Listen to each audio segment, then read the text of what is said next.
now. It's just some stuff I've been picking up here. So I'm happy to answer any of the questions that I know. But So what's that Doukhobor? yep, Doukhobor is what they called themselves, and it actually means spirit wrestlers. Yes, that's what the word Doukhobor means. Oh, that's Russian? Yes. Oh, This is all Russian stuff, but Doukhobors came from Russia. yes. So you're Ukrainian, you're Polish, you're Doukhobors are all, the languages are similar, so Yeah. people kind of confuse them Yes, if you don't know that's any right. better, but they're different cultures. So what is the significance of the women wearing the cover, The head cover? headdresses, I believe it was just kind of like they all publicly, it was just part of the modesty, and Okay. winters were quite cold, so it's just. Was Doukhobor the people and the religion, or did they have a religion? Their religion was pretty much Christianity. It kind Okay. of had like Do you speak Russian? no, No? I don't. I think my grandpa does, but I never got to learn, unfortunately. People around here know Russian. Actually, there are quite a few Russian people just in this area, kind of all around us. Is Ukrainian, but then right here it's mostly Russian people that live. Oh, and mostly are farming. Yes. Some colonies, they have, it's called communal. Yeah, they lived communally. It's similar to the way the Hutterites lived. Oh, Yeah, the Doukhobors lived like that. And actually, they had their land kind of not taken from them, but the government didn't like that when they were living in Saskatchewan, they didn't like that they were living communally like that. oh, So the government said either stop living communally and stay here or leave, and if you want to continue living like that. So some Doukhobors left to BC, and I believe Peter Berrigan, that's the leader, he went to Brilliant, BC, and his grave's in Castlegar, but some of the Doukhobors stayed here, and they're called the Independents, and they're the people that stopped living communally to stay in Saskatchewan. you still have activity that's common. What about the farming? Is it shared by everybody? Or? I think it was shared kind of amongst everyone because they also had like a communal kitchen as well. Everybody kind of cooked communal. The Doukhobor community, or is well, the Doukhobor community different than Berrigan? Well, there was a Doukhobor community here, but it kind of disbanded throughout the years, so now it's just called Berrigan because it's basically in the same place, but it's not a Doukhobor community. It's really just a village. Berrigan wasn't a part of the Doukhobor name or anything? No, it was. Berrigan was the last name of the leader of the Doukhobors, okay. Peter Berrigan. Yeah, but he left. Yes, he Right. left to Brilliant, BC, but Okanagan Valley, didn't like they do this it? was the very first settlement, so it was named. Thank you. Russian Doukhobors. Russian Orthodox priests originally called this group Doukhobor-et, which meant spirit wrestlers. It was then shortened to Doukhobors. This pacifist group in 1895 took a stand against militarism and violence, burning their weapons and abstaining from eating meat because of having to kill animals. Alcohol and tobacco were also rejected as it caused harm to the human body. Persecution, including torture, caused this group to look for a new home. In 1899, British and Canadian governments negotiated for 7,500 people of the Doukhobor faith to immigrate to Canada's Manitoba and Saskatchewan, living a communal lifestyle. Their slogan was, "Toil and peaceful life was fulfilled." In 1907, the Homestead Act requirement was not conducive to communal living, and the majority refused to take an oath of allegiance, which was part of this act. Over the next 5 years, their land was being put up for sale, many of the Doukhobors migrated to Kootenay area in BC. Doukhobor's slogan, "The wealth of the whole world is not worth the life of one child." Doukhobors strive for a world where a brotherhood of man under the fatherhood of God. Does that help? Yeah. Okay, that great big piece here. Mm-hmm. You guys get up here and talk about it. This great big piece of wood here, that would be they call the yoke that goes over top of the heads of over top the back of the oxen to pull. Hand tools. What about this?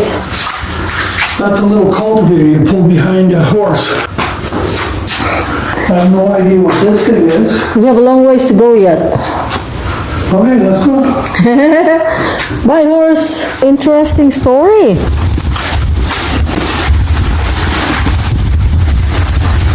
Colony, this here. This was part of the colony, yeah. Some kind of conveyor for taking grain or Yeah. straw or something up to into the barn. Here, flip the lights on. Here's for making shoes or fixing shoes. Oh, All the different sizes. okay. Kid shoe to adult shoe. Grinding grain.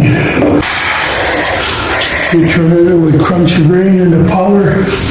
This here, some kind of a wood lathe. This. Look at this tiny little stove.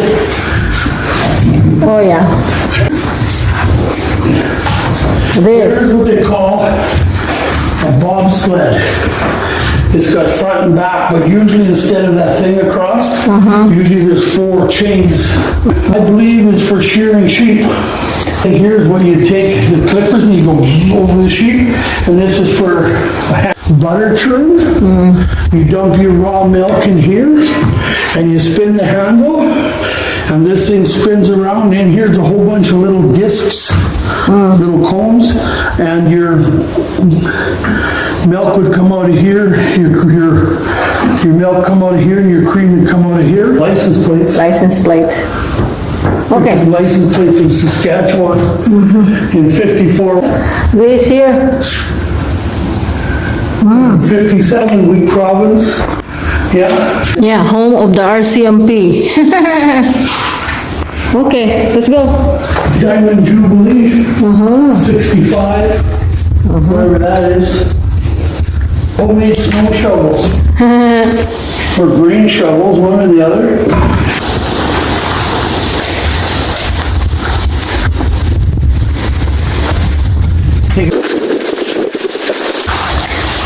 Come on in. Yeah. This here, what is this? Tell me what this is. It's a washing machine. You put your clothes in here, and you bring them up, and you rub them on here.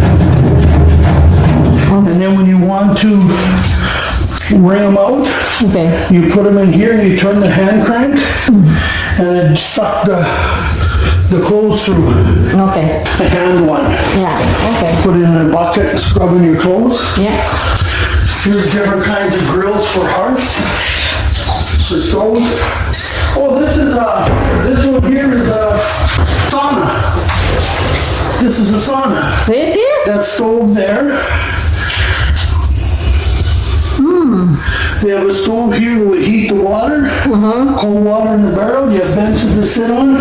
And these here are made out of oak leaves. And they're for, fanning yourself in the sauna because it gets really, really hot in the sauna. Hot bath. Hot bath, yeah. Steamy bath. You sweat everything out.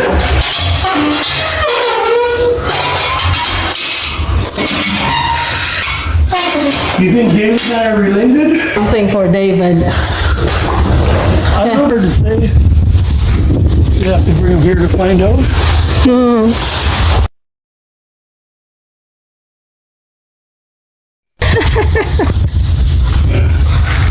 Where's the bread?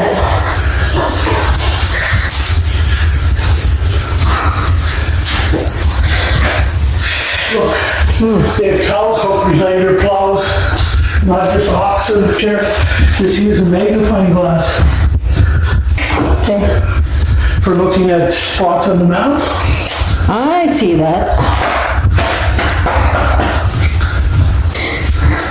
Our guest has arrived. Okay, this is the kitchen. Wow, this is a bread maker? Look, Not sure. goodness. You have to weigh what you're going to eat? You probably have to wait to see if you're needing. I think they use this kitchen to make some coffee and donuts and stuff Yeah. during the summer. Some of the people. Oh, yeah, they have some baking pan in here. Nice. And the first stove. Old style oven in there. Yeah, there's the oven, see? And they use wood. There you go. Old cook stove. These old cook stoves. You built a fire in this end. Yeah. And in here, you open this up and build a fire in here. I don't want to open that up, but. And then it would heat your bottom part and your oven at the same time. See your oven? Yeah. Then over here is something really neat. It's your water reservoir. And you'd have warm water in here all the time the stove was going. Not hot, because it's that far away from the fire. Yeah. It wouldn't boil out, but you'd always have hot water. Then up here, they called the warming oven. And what you did is when you baked bread or something and you wanted it to stay hot till the kids come home from school, you just shove them up there. It would stay warm without burning. Oh, nice. Okay. Now, we don't have food, so sorry.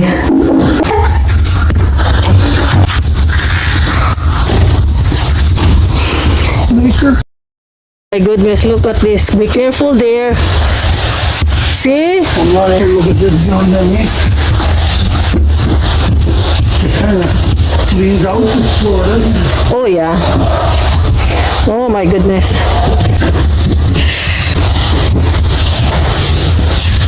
Beautiful slope.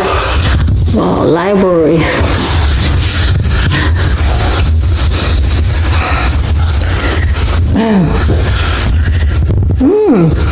Take a picture of the top of the two. This thing here, design on top. Oh, yeah.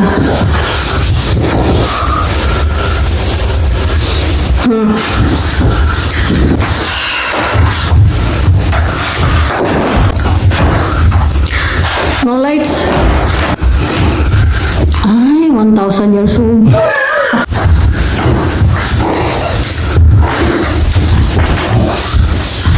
Kids learn.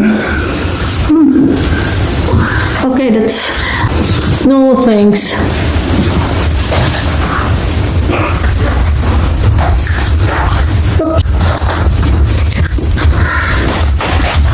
Toys. This is his house. Well, that thing right beside you, that spinning wheel, Yeah. that's what they would use to spin wool from sheep into woolen ball.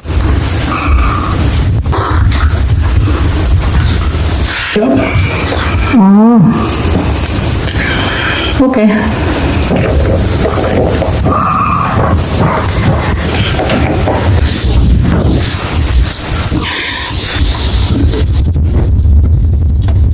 Yeah. Ooh, very careful.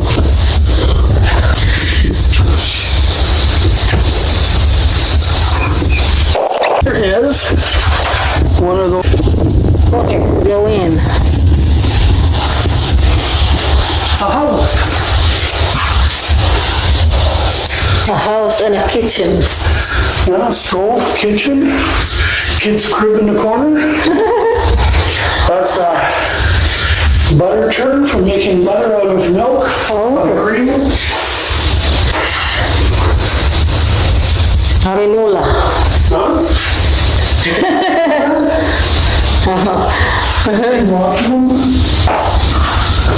There's a weaving machine for weaving wool, Yeah, what? making blankets and stuff. You go through it, the little wooden thing has the thread on it, and you go through like this to reach them, and then you pump the thing and it pushes all the cloth tight together for making fabric like that. Okay. Here's some of the wool that's made into a coat, made from the sheep wool. Oh, yeah. Now this wool is different color, so I don't know if this wool is from a different sheep or if they have a way of dyeing it, I don't know. It looks natural, so it's probably from a different color sheep. Okay, so they have to make it in there. Yeah, look at the old coat behind you. Oh my goodness, that's an expensive one. That's made out of hide. But look at the buckles they got on it, like buckles off I used to see those buckles on the old style winter over boots, the boots you put over your shoes. They had buckles like that. Oh, these are their. Those are irons, yeah. You had a handle you put on them, and you'd iron your clothes, and then when the iron got cold, you put it back on the stove, Yeah. and you take a different one.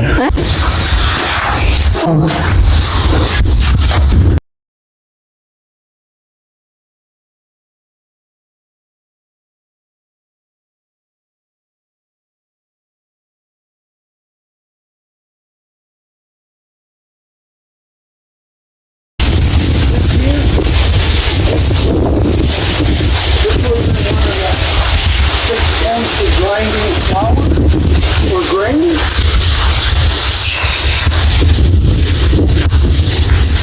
It would lay down, and this stone would rub on this stone, Yeah, and the grain would go in between, and it would yeah.